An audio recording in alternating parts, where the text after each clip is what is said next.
viewpoint statements or beliefs expressed on the following program by the host, guests, or callers are not necessarily the opinions of FantasyXS.com, Media Group Inc. ownership, management, sponsors, or website.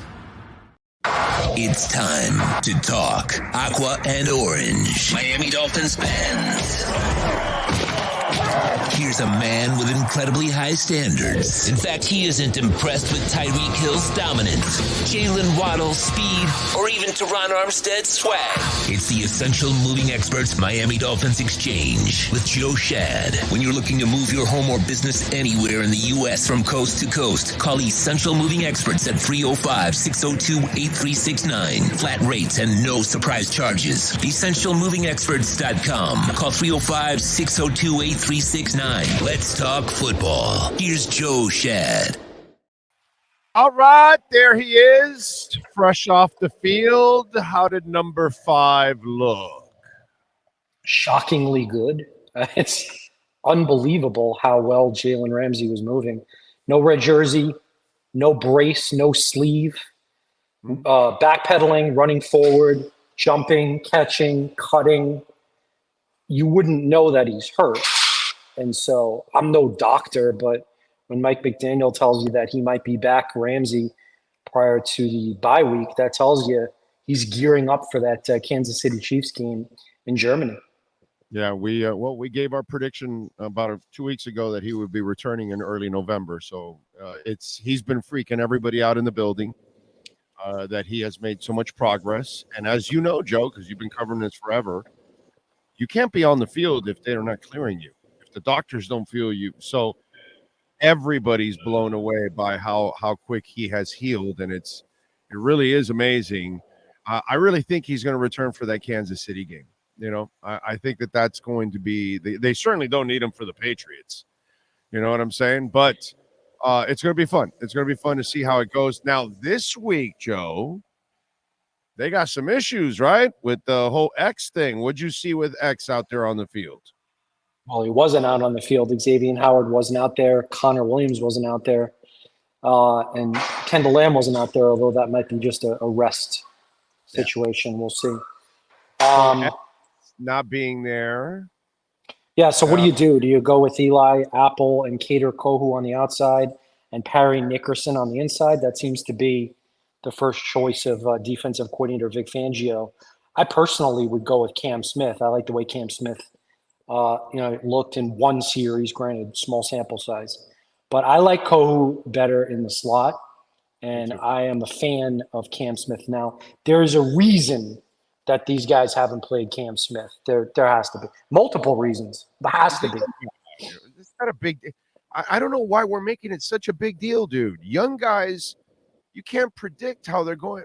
Pat Surtain didn't find the field the first year.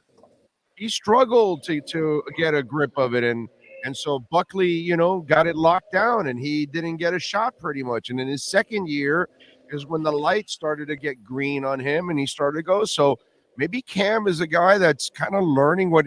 Plus, it's a whole new system for everybody else. So you're asking the kid to learn a lot. I just think sometimes we're unfair with these young people. We have to give them time to actually grow into the position. And maybe Cam just needs a little bit of time, a little bit of experience, and eventually he'll get it going. That's all. I mean, you heard Sam Madison say he needs to be the first guy in the building and the last guy to leave. That's a little bit of code, right? There's code there for study harder, study longer. You need to know your stuff. That said, corner is generally cover that guy. I mean, I understand there's a lot of zone concepts in this defense. Yeah. But athletically, he's far superior to Eli Apple and Parry Nickerson. And Kader Kohu. He's, other than Jaylen Ramsey, he might be the best athlete the Dolphins have at corner. What about Nick Needham, Joe? Isn't he about to return now? Him and Jeff Wilson? Jeff Wilson, yes. Needham they have until next week, so no rush there. Right. They have plenty of corners. I mean, I say they have plenty of corners, obviously the Xavier Howard situation, but I mean, they can get through this week without activating Nick Needham. Well, that's what I mean. Do you think they will activate Nick Needham? Because of the X thing, he is an experienced corner, so again, but he hasn't played at all. I mean, To think that Nick Needham's going to be ahead of like a Cam Smith, that would be shocking to me. I mean, only experience-wise, because Right. obviously he's going to understand the game more, and he's faced Philadelphia already, actually, as a player. So, yeah, I mean, Needham is coming back from a very serious injury. I don't know a lot about Perry Nickerson, but, at least Nickerson has played a lot this season. Yeah, that's going to be interesting to see what happens there. In the end, I think, Joe, what has not happened yet this season, and I think that's one of the reasons why this defense hasn't started clicking the way it needs, the guys in the front four, those guys, or the 3-5 guys that you have up front, those guys, they have to find a way to get pressure, bro. Well, Wilkins has had 2 straight good games. Bradley Chubb has had 2 amazing games out of 6. There are some strange numbers, and a lot of it has to do with when the game was already out of hand. But the Dolphins are 3rd in the NFL in sacks, and they're 1st in the NFL in quarterback hits. 1st in the NFL. So the notion that they're not getting any pressure, not getting any hits, not getting any sacks, it doesn't line up with the statistics. I know that a little bit of the eye test. Yeah. It's also stopping the run. It's everything. It's about everything in the front, not just getting to the quarterback, but stopping the run, to dominating the line of scrimmage, something that they have not done, because if they do that, I think the linebackers end up playing better. I mean, you have to think that the defense is going to improve over the course of the season, even though the opponents are going to get more difficult here. So it's good that the Dolphins have faced some weaker opponents early in the season. The return of Jalen Phillips obviously helps. They were able to kind of work him back slowly last week with about 31 snaps. And so then now you can use Van Ginkel on the edge and a little bit at middle linebacker if you want. You see Baker got a little banged up, and he also maybe had a little fewer snaps. You wonder if he's not long here for the Dolphins. But, it's going to be an exciting November because you have Teron Armstead, Jaylen Ramsey, and who am I missing? Another 3rd key player coming back from injury.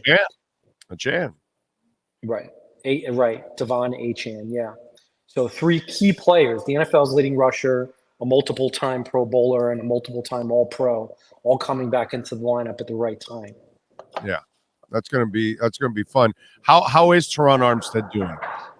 Mike McDaniel said that he is doing well, and he also referenced Jeff Wilson doing well, and who else is out injured? Whoever's out injured is doing well, according to McDaniel. They're on track to return. Achane. Yeah, Achane. Brooks is week to week. Yeah. Brooks is the other one that I like him, man, because he, when you're using him as a blocker, that's huge. And that was a good angry run last week where he threw the one guy into the other guy like a bowling pin. Yeah, that was awesome. So it's a shame. I don't know if they're going to put him on injured reserve. They only have 1 injured reserve spot left, and so you can't put everyone on injured reserve. You might want to kind of keep that IR spot in your back pocket. Yeah, they did that last year with Tanner Connor, where he basically took up a roster spot and barely ever played, because they couldn't expose him to the practice squad because somebody would have taken him. Yeah, and you saw them let go of Chase Winovich, not because they didn't like him as a special teamer, but because they couldn't promote him again to the game day roster without putting him on the 53. So they're in a roster crunch right now, which is good. It beats the alternative. Yeah, no, you're actually covering a team now, Joe, that actually has like talent, depth. Teams are taking players off their squad. Like they just took the running back who went to the Bears. He was by the way, kid from Appalachian State. He was the 3rd leading rusher this week for the Bears. Interesting. He was ahead of their 3rd round pick, getting more carries. The guy they just picked up days before off of the Dolphin practice squad is getting more carries than their 3rd round pick. The Dolphins have had 4 straight games with a 100-yard rusher, which is just incredible. I mean, the amount, the fact that Raheem Mostert has more yards per carry than any running back in the NFL since 1966 is just a staggering statistic. Career, not just this year, career. Yeah. So, the Brooks thing hurts. Obviously, Achane hurts, but they can get Jeff Wilson back this week. It'd be interesting to see who they cut. with Jeff Wilson coming back if they don't IR Brooks. They won't cut any backs. They're going to keep 5 because what's being proven is you need the depth. So is it a tight end? Is it a tackle? Is it it's Tanner Connor. It's somebody that is on the fringe that's been given some opportunities. Well, Connor's on the practice squad, right? I think he was just promoted last week. Oh, he's on the roster? No, I think he's on the practice. Is Tanner Connor on the 53 or is he on the practice squad? Yes. No, they don't. All right. Somebody wanted him last year. They wanted to trade for him, and the Dolphins. Someone pointed out there's a media guide right here. Oh, it's a weekly release. All right, we'll check it. Go ahead. Yeah, that would help. But anyways, Smythe, Croft, and Hill are the rostered tight ends. Yeah, so I could see Tanner. I could see Croft. Croft would be the guy. Croft would be the other guy because Julian Hill is getting a lot more. Yeah, Hill is an excellent blocker. Excellent. Really, really good. And he's really probably the more athletic guy out in the open field, too. And another shame about Brooks is that he was the backup to Ingold, who's been banged up with the foot. So who kind of takes that blocking spot? Once they were using him as a blocker, you knew that they trusted his ass like crazy. And that's to trust a rookie in blocking, that's just not normal, actually. It really isn't. Most rookies, you can't trust them to make sure they handle their blocking assignments. And that kid right away, they trust him. So that is definitely huge. What do you see as the key this week for the Dolphins? If there's one part of the game on either side of the ball, one phase of that side, what must happen Sunday night for Joe Schad to say this is what they need for the Dolphins to win? What is it? I mean, I haven't fully broken down the Eagles, but there are a couple of obvious things, okay? With A.J. Brown and Devontae Smith, the Dolphins are going to have to make sure that their corners are up to the challenge of covering. And then secondarily, it's also quite obvious that as good as the Dolphins' offensive line has been, does Connor Williams return? If he doesn't, okay, you know the Eagles are going to try to exploit Liam Eichenberg, Isaiah Wynn, Austin Jackson in ways that haven't been exploited yet. They certainly have a lot of high draft picks that can get after the quarterback. So, trench play and then coverage for the Dolphins on defense. Yeah, I think that's going to be definitely huge. Tua's pace, you've been covering it, and obviously, is he in your mind right now? Is he the leading MVP right now? Yeah, I'm going to post a column shortly about how Tua is the leader for NFL MVP. And I asked Mike McDaniel earlier today about the notion. You'll like this. Did you see the press conference? I asked him about the notion that any quarterback or most any quarterback would flourish with his scheme and with Tyreek and Waddle. And I knew he would jump all over that. And it helped me with my column, of course, because he said, do you want me to push over this podium? And then, of course, he talked about how he's been running these plays for many years, and they're operating it at a level that he hasn't seen before. So there you go. It's the dumbest thing in the world to ever think that you it's not dumb to think that the offense and Tyreek and Tua are playing a huge role in Tua's success. It's the chicken and the egg. It's the chicken and the egg. No, it's not. It is the chicken and the egg. No, because the person that runs the offense does not process the same way as everyone else. They do not read, react, throw accurately, throw with anticipation. The guy you used to call great, Justin Herbert, throws no passes with anticipation. All of his passes are based on arm strength after the break, after he sees it. None are within anticipation. If you're going to throw within traffic, you're going to have to throw within anticipation because they're coming in and out of the breaks, and you have to foresee that. And that's what he has. That I wish he would explain shit like that. And then on top of all of that, he's not a tall quarterback. So you're also using passing lanes because you're not seeing over the top of linemen. I think people, it frustrates me too because it's. Well, I just told you I'm writing that he's the leader for NFL MVP. Yeah, no, I and get, I get it. that I would vote for him for MVP, Anybody and that I don't think right? that almost any quarterback could operate this offense to this level. No, Uh, they can't. Now, Brock Purdy, obviously, similar offense having success. Not the same level of success, Not but even some close. success. Not even close. Not even So the close. scheme is a huge factor. It's okay to admit the scheme is a factor. Tyreek is a factor. Tyreek is the most outstanding player. Tua is the most valuable player. If the Dolphins were to, knock on wood, lose Tua, I'm going to tell you something. Wait, hold on a second, because you're glossing over it. I'm not allowing you to do that shit. Most outstanding? Purdy doesn't even come close to Tua. Well, they're in the top 3 in offense. I get that, but when you put the number of yards, the explosive plays, all those things, Tua kills him in those areas. I get it. He wins, and I know he makes good. What I love about Purdy is he is consistent. And that is deadly, because that's the part, Joe, that most of these guys can't be. They can't be consistent. That's part of the greatness. Yeah, they used to pick on Tom Brady because he threw a lot of short passes. But if you continue to do it, that's the difficult part. The difficult part is to continue to be consistent and always have the ball placement where it leads the receiver. You see it with Tannehill when we used to have him here. All the guys would have to stop, turn, wait for the ball. With guys like Brady, with guys like Tua, with guys like Montana, with guys like Mahomes, they lead you with all of that. All those little things make you a different quarterback than all the regular guys out there. And it is disappointing that a Stephen A. Smith, for example, just doesn't realize that the 2023 Tua is not the 2019 or 2020 Tua. 0, 1, 2, 3, 2020 Tua. What I mean is this guy is throwing the ball down the field. And so it's very lazy for Stephen A. Smith to just say, oh, well, he throws it 2-3 yards and Tyreek takes it the rest of the way. It's just not accurate. Tua has improved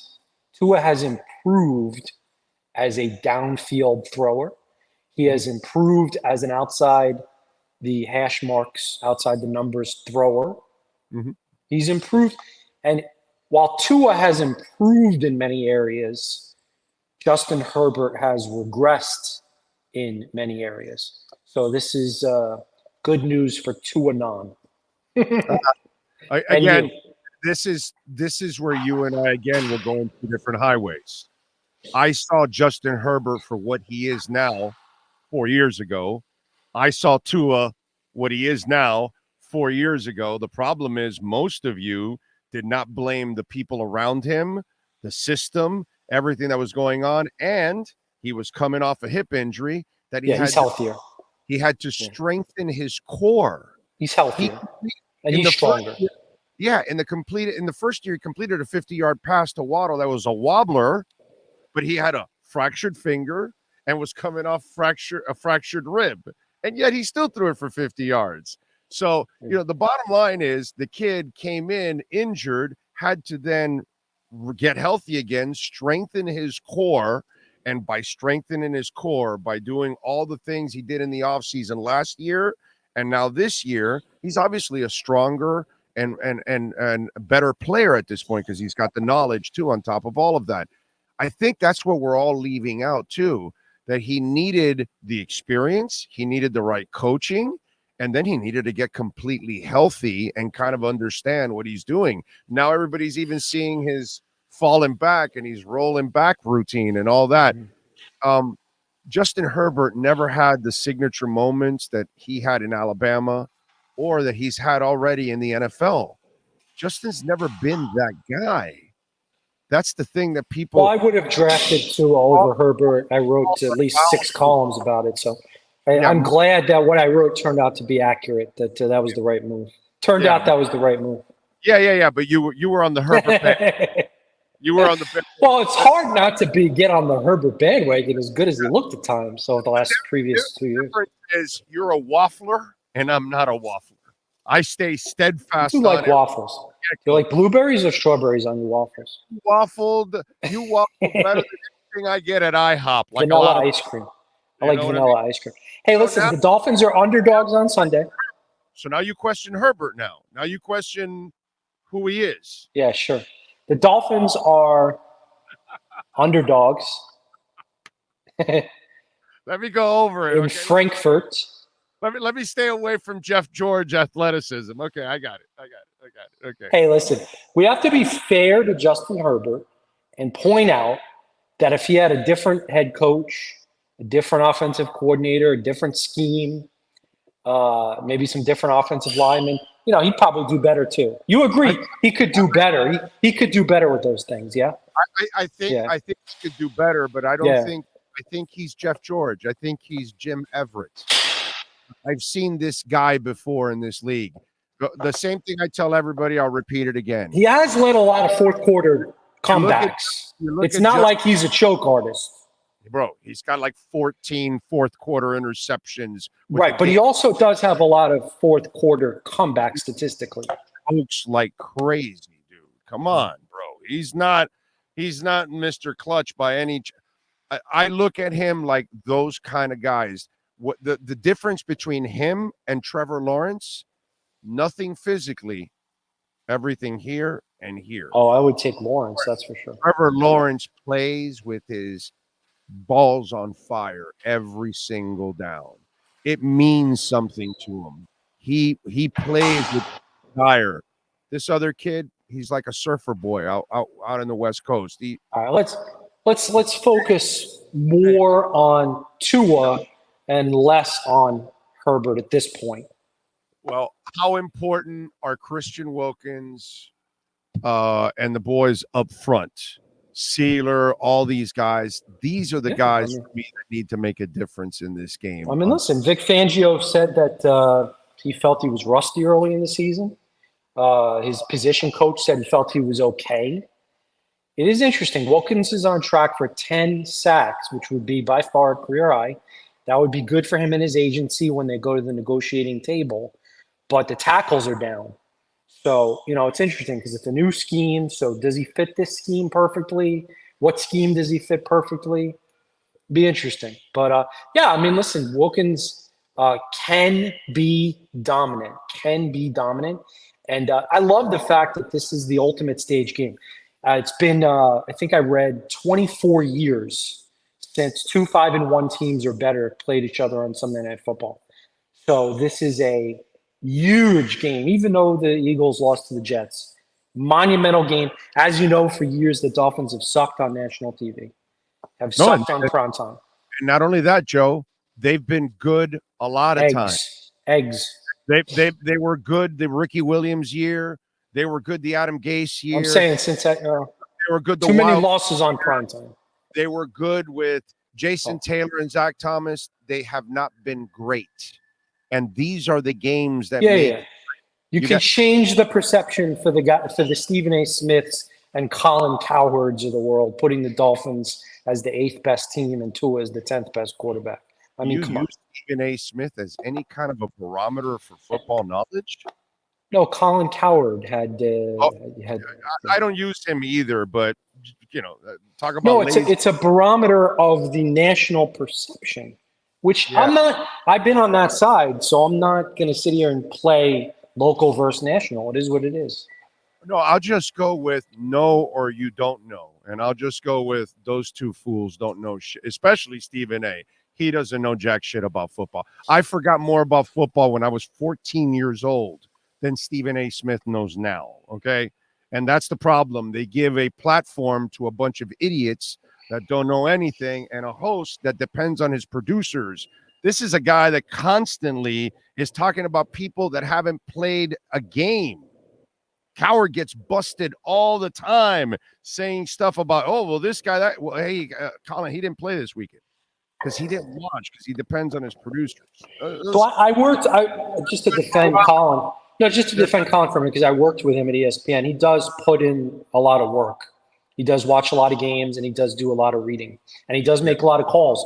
Some of the guys don't. They don't call anyone. They don't watch. They don't read. He does at least do that. I think he likes to get the attention with the sort of anti-Dolphins, anti-Tua stuff. I think he realizes that creates the engagement. Yeah. I see him say a lot of stupid shit about a lot of other But things. we all think about how hard that job would be. We would all make mistakes if we were asked to talk about every team in the NFL, NBA, college.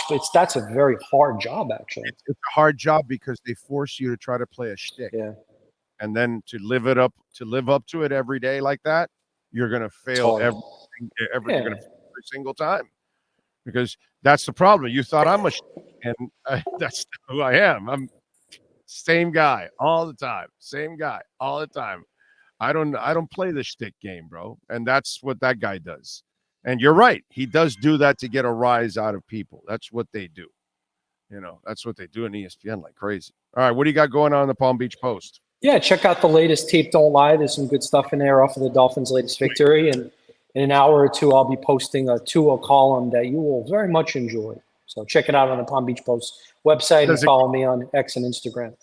Does it compare how much he kicks Justin Herbert's ass and how much all that? Does it do that? There's no reason to get into Herbert. There's plenty to bite. There's plenty to chew on relative to Tyreek and McDaniel and the scheme and what role Tua plays. How special is he? How unique is he? So you're gonna like my take. Are you predicting the Dolphins win this Sunday? I haven't done. I don't have a prediction yet. I think it's going to be a good game. I think it's going to be an exciting game, and I think it's going to be a game with 8 minutes left. So I don't know. I don't have a prediction. I honestly think that either team could win this ball game. Although being around the players, you kind of get the sense that they know they need to win this kind of game, don't they? Yeah, I haven't been in the locker room yet because I wasn't out here on Monday. We go in the locker room today. So, it was interesting. They had a big game against the Bills, and I felt that week that they were in a serious mode.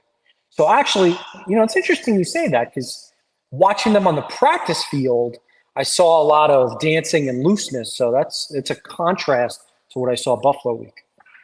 Wow. And I really thought they were ready. I was wrong as hell for that game. I really thought they were ready to cross the threshold. All right, follow him on Twitter at Schad Joe and catch his exceptional work. The Tape Don't Lie one, that's worth just a subscription every month. That's it. There's just that one. Seriously, no, you put a shit ton of. You can tell you put more work in that article than Colin Cowherd does in 2 weeks. Follow him at Schad Joe, and then subscribe to the Palm Beach Post and support him and Hal and all the great people out there. Tom D'Angelo is another just absolutely gold standard human being. As always, appreciate you, Joe. Talk to you next week. Thanks, Big O. See you, bud. You got it. There you go. The great Joe Schad getting it done. We appreciate him immensely. We will see you all on the other side. You've been listening to the Essential Moving Experts Miami Dolphins Exchange with Joe Schad. When you're looking for local home, long moving services, or office relocation, call Essential Moving Experts at 305-602-8369. Flat rates and no surprise charges. EssentialMovingExperts.com. Call 305-602-8369. Miami Dolphins fans, follow Big O Radio Show on all platforms to keep up with your favorite NFL team.